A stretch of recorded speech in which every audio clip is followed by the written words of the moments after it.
So now that it's on paper, right, that self-custody is allowed, right, even though to Bitcoiners that might sound like, who are you, Mr. Government, to tell me how I can and cannot store their wealth? I think that it's a positive that at least there's some legal protection there.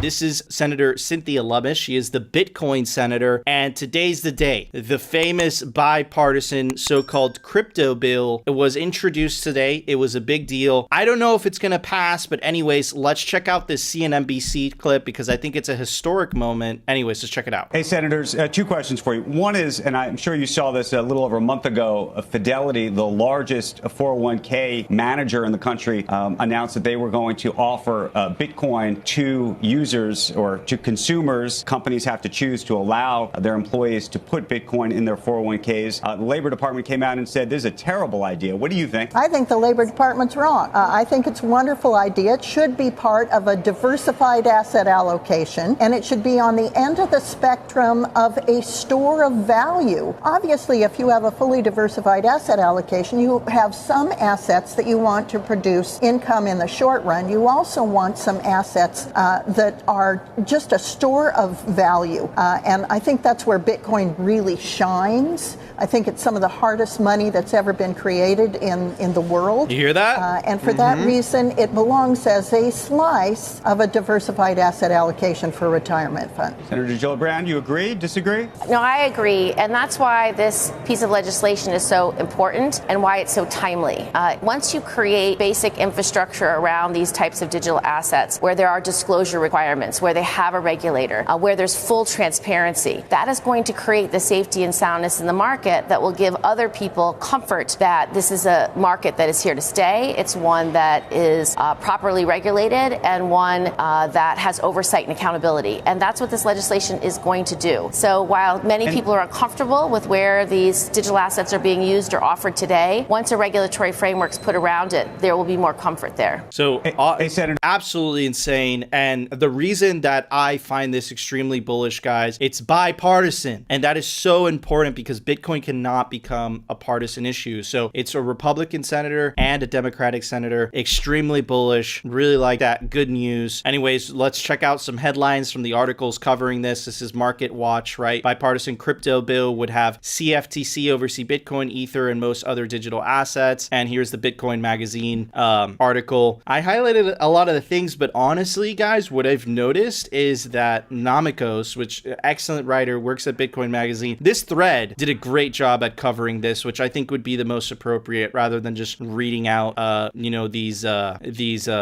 articles. So anyways, Namikos says Senator Cynthia Lummis has officially released her landmark bill covering Bitcoin digital assets. Here are the major points in the bipartisan bill introduced with Senator Gillibrand. Medium of exchange. The bill encourages the usage of Bitcoin and digital currencies as a medium of exchange. It provides a tax exemption for transactions of up to $200. That is absolutely huge because how it stands today is every transaction, let's say you transact in Bitcoin, you have to report capital gains on that. And that's kind of a bitch. Like, excuse my language, but it really is, especially if you're just buying a coffee or buying a soda, right? And you kind of have to calculate every time you do that. Oh, I have to do the taxes for this. So it's really good that there's an exemption of $200. I wish it was more, and I would even go on a limb. I wish it was on equal pairing with fiat, but I think we'll get there eventually. Commodity or security. The bill defines a framework for differentiating which digital assets are commodities and which are securities. It uses the Howey test to determine an ancillary asset is not inherently a security. An ancillary asset is an intangible, fungible asset that is offered, sold, or provided to a person in connection with the purchase and sale of a security through an arrangement or scheme that constitutes an investment contract. So, to be classified as a security, the digital asset must provide the holder with a debt or equity interest in business entity, liquidation rights, entitlement to interest or dividend payments from entity profit revenue share. Okay, so what does all that mean? And that means that this bill is going to clearly, which by the way, because I guess it's based on the Howey test and it's not a government bureaucrat deciding what is a security and what is not a security, I guess it's better. I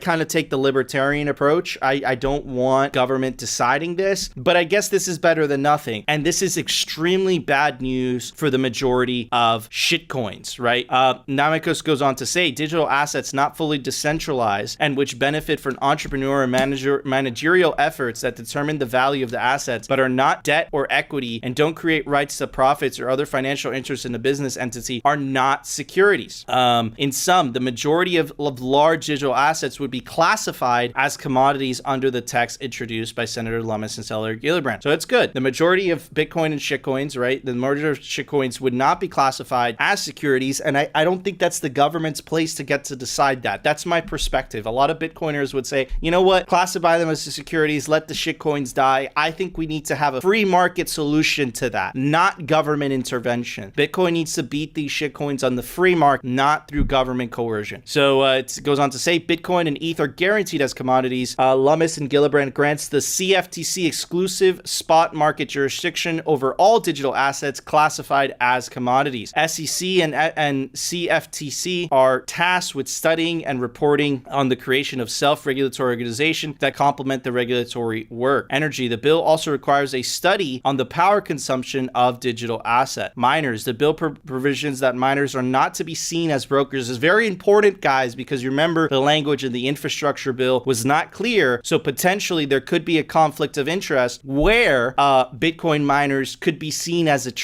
by the Treasury, right, as potential money transmitters. And if they're potential money transmitters, they need to tell the government who they're money transmitting for, but miners don't have that capacity. So it's very important that they are clarifying the language, right? 401k, right? This is kind of a pushback at Elizabeth Warren. She kind of made a big deal about how people's 401k should not be invested in Bitcoin. Consumer protection. The bipartisan bill will require providers of digital assets to disclose information about their product. Self-custody, very, very important. The bill grants the rights to a person to keep and control digital assets they own. And I think that last part is the part I'm most bullish about, because that's something that we've been reporting over the months that Phil and I have been doing this, is they are fighting against self-custody. A lot of governments are. In Korea, we saw that exchange that banned self-custody altogether. So now that it's on paper, right, that self-custody is allowed, right? Even though to Bitcoiners that might sound like, who are you, Mr. Government, to tell me how I can and cannot store their wealth? I think that it's a positive that at least there's some legal protection there.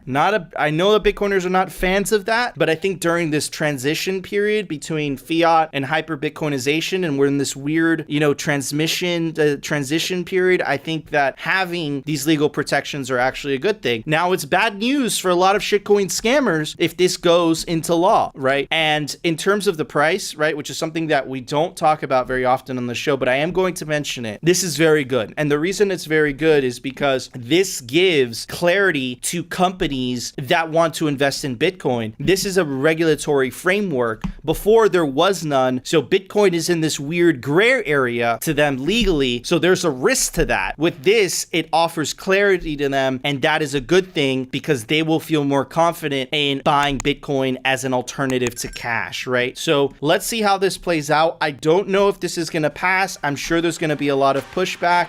You could be what Phil always says, cautiously optimistic. Let's see how this works out.